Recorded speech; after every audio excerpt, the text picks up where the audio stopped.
నమస్తే, నేను Kavitha. Welcome to I dream. Financial planning and management, investment, stock మార్కెట్లు చాలా మందికి అర్థం కాని ఒక బ్రహ్మ పదార్థంలా ఉంటాయి. సొసైటీలో చాలా మంది అటువైపు వెళ్తున్నారు, దాని గురించే మాట్లాడుతున్నారు. మనం కూడా కొంచెం పెట్టుబడి పెడదాం అనుకున్నా నష్టాలకి ఎండ్ అవుతున్నటువంటి వాళ్లే ఎక్కువ కనిపిస్తుంటారు. కావలసినటువంటి ప్రాపర్ అడ్వైజ్ లభించాక ఆర్థికంగా నష్టపోయి చితికిపోయినటువంటి ఫ్యామిలీస్ ఎన్నో కనిపిస్తుంటాయి. వాళ్ళకి కావలసినటువంటి ప్రాపర్ గైడెన్స్ ఇవ్వడానికి మనతో పాటుగా ఉన్నారు ఫైనాన్షియల్ ఎక్స్పర్ట్ సాయిరామ్ గారు. సాయిరామ్ గారు, నమస్తే అండి. నమస్తే మేడం. సో మనం యూజువల్గా ఇన్వెస్ట్మెంట్లు ఏమైనా చెయ్యాలి అంటే మనకున్నటువంటి ఏజ్ ఓల్డ్ మన పాత తరం వాళ్ళు చెప్పేది ఏంటంటే భూములు కొనండి, బంగారం కొనండి, వాటి విలువ ఎప్పటికీ తగ్గదు అనేది. నిజంగా ఇప్పుడు చూస్తే రెండిటికి హై డిమాండ్ ఉంది. ఎస్పెషల్లీ బంగారం గురించి మాట్లాడుకుంటే అది ఎప్పుడు ఇలా పైకి పోతుంది, ఆల్మోస్ట్ ఒక లక్షకి రీచ్ అవుతుంది అనేది వినిపిస్తుంది. ఇప్పుడు 90+ ఉన్నట్టుంది కదా. అవునండి. సో నిజంగా 91,000 వరకు దగ్గరలో ఉంది. అందులో మళ్ళీ ఆర్నమెంట్ వేరే ఉంటుంది, 22 క్యారెట్ వేరే, 24 క్యారెట్ వేరే. నిజంగా మనం ఒక బంగారం నగ కొనుక్కుందాం అనుకుంటే అది ఇంకా డిఫరెంట్ ఉంటుంది. ఆ లెక్కలన్నీ ఆల్ టుగెదర్ ఆల్మోస్ట్ లక్షకు రీచ్ అయిపోతాయి. బట్ బంగారం మీద ఇన్వెస్ట్ చేయడం అనేది, ఆభరణాలుగా కాకుండా ఇన్వెస్ట్ చేయడం అంటే లక్షకు రీచ్ అవుతున్నప్పుడు బంగారం మీద ఇన్వెస్ట్ చేయొచ్చా, ఎలా ఇన్వెస్ట్ చేయాలి అనే డౌట్లు ఉంటాయి కదా. మీరేం సజెస్ట్ చేస్తారు? సో మనకి ఏదైనా కానీ ఒక ఇన్వెస్ట్మెంట్ చేయాలంటే అది మనకి ఎందుకు ఉపయోగపడుతుంది, సో అది మెయిన్ క్రైటీరియా అండి. సో మనకు ఉపయోగపడకుండా కనుక మనం ఏదైనా కొంటే రేపు మనకి ఫ్యూచర్లో ఇంపార్టెంట్ అనేది మనం వదులుకోవాల్సి వస్తుంది. సో ఫర్ ఎగ్జాంపుల్, రేపు ఒక 7 ఏళ్ల తర్వాత పాప పెళ్ళి ఉంది, కొనాల్సిందే మీరు బంగారం. సో ఇప్పుడే లక్ష దగ్గర వస్తుందంటే అప్పుడు ఇంకా 2 లక్షల దగ్గరికి వెళ్ళొచ్చు. కాబట్టి ఇప్పుడు కొనటమే కరెక్ట్. అలా కాకుండా నాకు ఒక నెల తర్వాత అవసరం వస్తుందా డబ్బులు, అప్పుడు బంగారం కొంటా అంటే తప్పు అవుతుంది.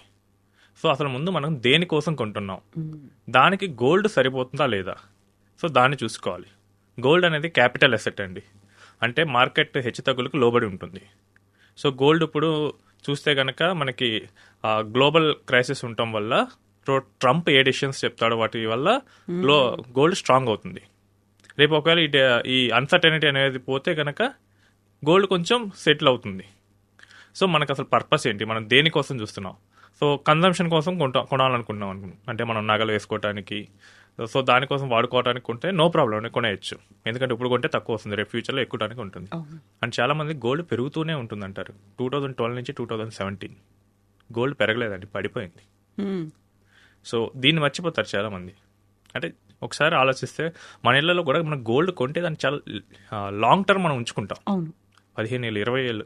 ఈవెన్ కొన్ని క్లయింట్స్ దగ్గర చూశాను, హెరిడిటరీగా వస్తాయి గోల్డ్ ఆర్నమెంట్స్, వారసత్వంగా మాకు వచ్చాయి అనేది. ఆ లెవెల్లో చూసినప్పుడు గోల్డ్ పెరుగుతుంది. But short term like any other capital asset ఇది కూడా వాలటైల్ గానే ఉంటుంది. సో ఇన్వెస్ట్మెంట్ పర్పస్ గా మీరు అన్నారు కాబట్టి, సో పోర్ట్ఫోలియోలో ఒక 5 to 10% వరకు గోల్డ్ ఉంచుకోవచ్చండి. సో దానివల్ల మనకి హెడ్జింగ్ ఉంటుంది.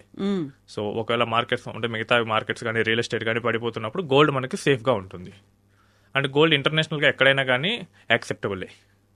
సో మనకి పోర్ట్ఫోలియోలో ఒక 5 to 10% ఉంచుకోవడానికి ఓకే. అండ్ రేపు ఫ్యూచర్లో కన్జంప్షన్ కోసం మనం కొనాలనుకున్నా ఓకే. ఈ రెండు కాకుండా నేను జస్ట్ ఒక 1 month 2 months చూస్తాను, నాకు ప్రాఫిట్ బుక్ చేసుకుంటానంటే వెళ్ళకపోవటమే మంచిది. సో గోల్డ్కి సంబంధించి ఉన్నటువంటిది కాయిన్ కొనాలా, లేకుంటే ఎక్కడ పెట్టాలి, గోల్డ్ లోన్ అంటే బ్యాంకుకి ఇవ్వాలా, లేకుంటే అక్కడ జ్యువెలరీస్ ఉన్నాయి కదా అక్కడే వాళ్ళకే ఇవ్వచ్చా, ఇలాంటివన్నీ ఉంటాయి కదా, వాళ్ళకి ఏం సజెస్ట్ చేస్తారు మీరు? గోల్డ్ కాయిన్స్గా ఎవరు పెట్టుకుంటారండి ఫస్ట్? సో ఎవరికైతే బాగా హెవీ అమౌంట్స్ ఆఫ్ అసెట్స్ ఉన్నాయో, ఆస్తులు ఉన్నాయో, వాళ్ళే కాయిన్స్ రూపంలో పెట్టుకుంటారు. సో నార్మల్ పర్సన్ దగ్గరికి వచ్చేసరికి they will prefer to have in ornament form. So అదే వాళ్ళకి హ్యాపీనెస్ ఇస్తుంది. సో ఒక ఫ్యామిలీలో ఉన్నారు, సో వైఫ్కి గోల్డ్ ఆర్నమెంట్ కొనిచ్చాడు, సో అది ఎంత హ్యాపీనెస్ ఇస్తుంది వైఫ్కి. సో వాళ్ళ మీ వైఫ్ కనుక మిమ్మల్ని మంచిగా చూసుకోవాలంటే గోల్డ్ ఇవ్వండి. సో ఈ కాయిన్స్, బార్స్ వీటిని ఎవరు కొంటారంటే ఫ్యూచర్లో కన్జంప్షన్ చేయాలనుకునే వాళ్ళు, లేదా ఇన్వెస్ట్మెంట్ పర్పస్కి వెళ్ళే వాళ్ళు కొంటూ ఉంటారు.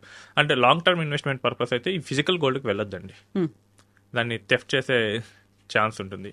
అండ్ ఇంకోటి ఏంటంటే మీరు ఫిజికల్ గోల్డ్ వెళ్తే కనుక అది వాడుతున్న కొద్దీ వేర్ అండ్ టైర్ అవుతుంది, తరుగు వస్తుంది. సో రేపు మీకు 10 ఏళ్ల తర్వాత అవసరం, మీరు ఇప్పుడే ఒక ఆర్నమెంట్ చేయించుకున్నారు, సో అప్పుడు ఫ్యాషన్ మారిపోవచ్చు. సో అప్పుడు ఏం చేస్తారు, మళ్ళీ షాప్కి ఇస్తారు, మళ్ళీ వాళ్ళు మేకింగ్ మళ్ళీ చేసేసి ఎక్స్చేంజ్ వాల్యూ ఎంత ఉంటుంది అనేది, అప్పుడు ఎక్స్చేంజ్ వాల్యూ ఉంటుంది, మళ్ళీ మేకింగ్ ఛార్జెస్ ఉంటాయి, వేస్టేజ్ ఉంటుంది. సో ఇవన్నీ వస్తాయి. అసలు జనరల్గా చూడండి, మీరు వేస్తూ ఉంటేనే గోల్డ్లో కనీసం ఒక 10% వాల్యూ అరిగిపోతుంది. కాబట్టి లాంగ్ టర్మ్ అయితే కనుక కమిన్ ఫినాన్షియల్ ఫామ్ అండి. సో గోల్డ్ ఫండ్స్ లేదు, మీకు సేఫ్టీ ఉంది, నేను బ్యాంకులో వేసుకుంటానంటే లాకర్స్లో వేసుకుంటానంటే గోల్డ్ బార్స్ అయినా ఓకే. బట్ లాంగ్ టర్మ్ అప్పుడు అవసరమైన దానికైతే ఆర్నమెంట్స్ వద్దు. ఇప్పుడే కావాలంటే కనుక ఇప్పుడు నెక్స్ట్ 1 or 2 years అయితే మీరు ఆర్నమెంట్ ఫామ్ లో తీసుకోవచ్చు. గోల్డ్ ఫండ్స్ అన్నారు, ఎక్కడ తీసుకోవాలి? అది కూడా స్టాక్ మార్కెట్ కింద వస్తుందా, బ్యాంకుల్లో తీసుకోవచ్చు అంటారా? సో గోల్డ్ ఫండ్ అంటే ఏంటో సింపుల్ గా చెప్తాను. సో మనం ఒక 10,000 రూపీస్ పెట్టి గోల్డ్ ఫండ్ లో ఇన్వెస్ట్ చేసాం.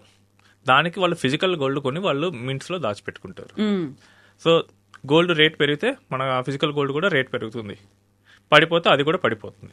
అండ్ మనకు ఫ్యూచర్ డేట్లో కనుక ఆ రోజు ఉన్న గోల్డ్ వాల్యూ పెట్టేసి మనకి ఇచ్చేస్తారు. సో ఇవేంటంటే సెక్యూరిటీ మొత్తం వాళ్ళు తీసుకుంటారు. జస్ట్ మనకు ఆ గోల్డ్ వాల్యూ మాత్రం వస్తుంది, ఫిజికల్ ఫామ్లో ఉంటుంది. సో ఇప్పుడు నాకు ఒక 10 years తర్వాత గోల్డ్ కావాలి అనుకుంటే కనుక ఈ గోల్డ్ ఫండ్స్లో ఇన్వెస్ట్ చేయొచ్చు. సో మనకేంటంటే సేఫ్టీ ఇష్యూస్ ఉండవు. నెక్స్ట్ వాటిని మనం ట్రాన్స్ఫర్, స్టోరేజ్ ఈ ఇష్యూస్ ఏమీ ఉండవు. సో మొత్తం ఆ ఫండ్ హౌస్ వాళ్ళు తీసేసుకుంటారు. సో ఫస్ట్ మనకేంటంటే ఈ రోజున్న గోల్డ్ ఎంతో అక్కడ లాక్ అయిపోతుంది. నెక్స్ట్ మనం 10 years తర్వాత అమ్మాలనుకుంటే ఆ రోజున్న గోల్డ్ ప్రైస్ మనకు వచ్చేస్తుంది.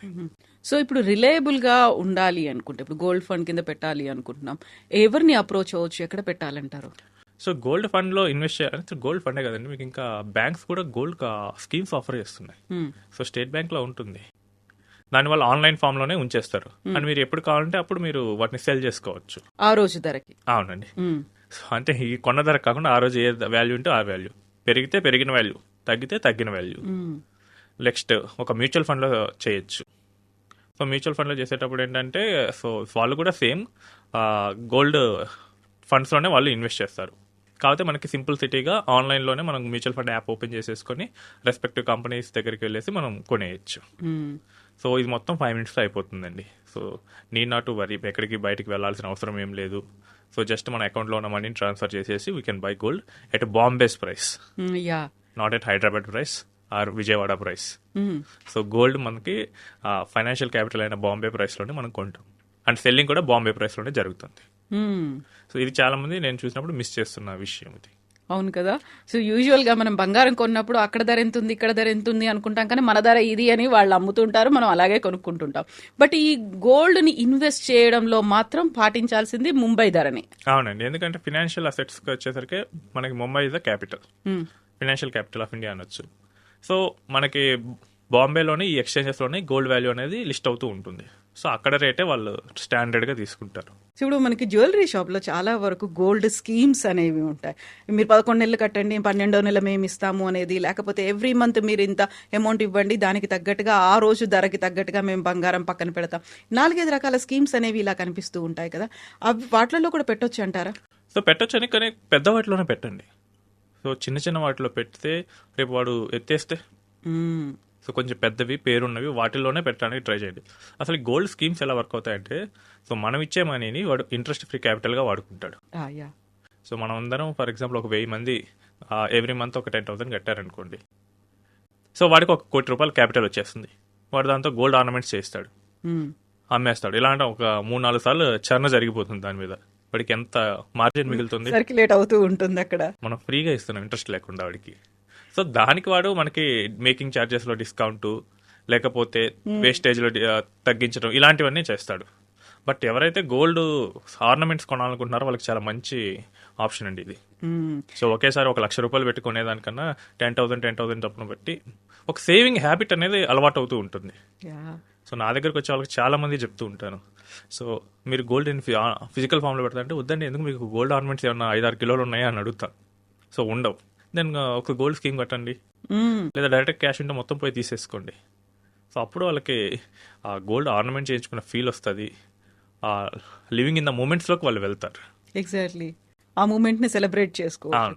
అయితే మీరు ఇప్పుడు సజెస్ట్ చేయాలి అంటే, పెరుగుతున్న ధరలు లేకపోతే సడన్ గా ట్రంప్ డెసిషన్ ఎలా ఉంటుందో, మళ్ళీ తగ్గుతుందా అనేటువంటి అన్సర్టినిటీ ఉంది, వోలటిలిటీ ఉంది, కాబట్టి మీరేం సజెస్ట్ చేస్తారు? కొనుక్కోవచ్చు అంటారా ఇప్పుడు? కామన్ మ్యాన్ కి అయితే లిమిట్స్ లో కొనుక్కోవచ్చు అండి. అంటే కామన్ మ్యాన్ ఏమి ఒక 10 కిలోలు అలా కొనలేడు కాబట్టి చిన్న చిన్న అమౌంట్స్ అయితే కొనుక్కోవచ్చు.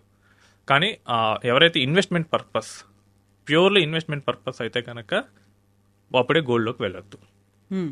ఎందుకంటే గోల్డ్ సెటిల్ అయ్యే అవకాశాలు ఉంటాయి వన్స్ ఈ అన్సర్టనిటీ అనేది తగ్గిపోతుంది. ఎంత టైం పట్టొచ్చు అంటారు?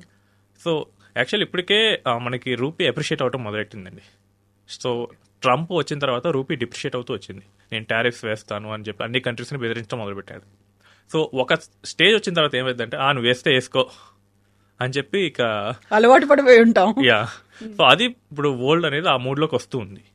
ఇంకా కొన్నాళ్ళలో మేబీ 1 yearలో సెటిల్ అవడమే జరుగుతుంది. అండ్ యుఎస్ ప్రెసిడెంట్ కూడా టెన్యూర్ కూడా 4 years. సో టైం గడిచే కొద్దీ ఇంకా ఎన్నాళ్ళు ఉంటాడులే అని చెప్పేసి మిగతా వాళ్ళు కూడా సెటిల్ అవ్వడానికి ట్రై చేస్తూ ఉంటారు. సో అంటే ఈ 1 yearలో ఎట్లా స్టాక్ మార్కెట్ కూడా వాలటైల్ ఉంది కాబట్టి మనకి గోల్డ్ కలిసి వస్తుంది. బట్ ఆ తర్వాత చూసుకోవాల్సి వస్తుంది. అంటే మీకు 2 years 3 years ఇది ఇలాంటి టైం పీరియడ్స్ అయితే గోల్డ్లో కొద్ది ఇన్వెస్ట్మెంట్ పర్పస్గా. లేదా కామన్ మ్యాన్కి అసలు ఇవన్నీ ఉండవు. కామన్ మ్యాన్కి జస్ట్ ఆ రోజు కొన్నామో సాటిస్ఫాక్షన్ ఉందా, సో ఫ్యామిలీని ఎంత మంచిగా చూసుకుందాం, సో అవే మెయిన్గా ఉంటాయి కాబట్టి వాటికి ఈ రూల్స్ ఏం వర్తించు, గో అండ్ బై. సో ఆ ఫంక్షన్కి ఆ సెలబ్రేషన్కి తగ్గట్టుగా తీసుకుంటే చాలా ఆ మూమెంట్కి. అవునండి. సో మనం యూ హ్యావ్ టు షో, మనం అన్నీ ఉన్నా కానీ అసలు ఎసెట్స్ అన్నీ ఉన్నా కానీ మనం చూపించుకోకపోతే ఎందుకు? ట్రూ. అంటే కనీసం ఒక మినిమం స్టైల్ ఆఫ్ లివింగ్ కన్నా మనం అప్గ్రేడ్ అవ్వాలి. సో దానికోసమైనా కానీ తీసుకోవాలి. ఎస్ అండి, సాయిరామ్ గారు, థ్యాంక్ యూ సో మచ్ అండి. మళ్ళీ మనం మాట్లాడుకుందాం బోల్డ్ అనే విషయాలు ఫైనాన్షియల్ ప్లానింగ్ అండ్ మేనేజ్మెంట్ గురించి తెలుసుకోవడానికి. థ్యాంక్స్. థ్యాంక్ యూ అండి.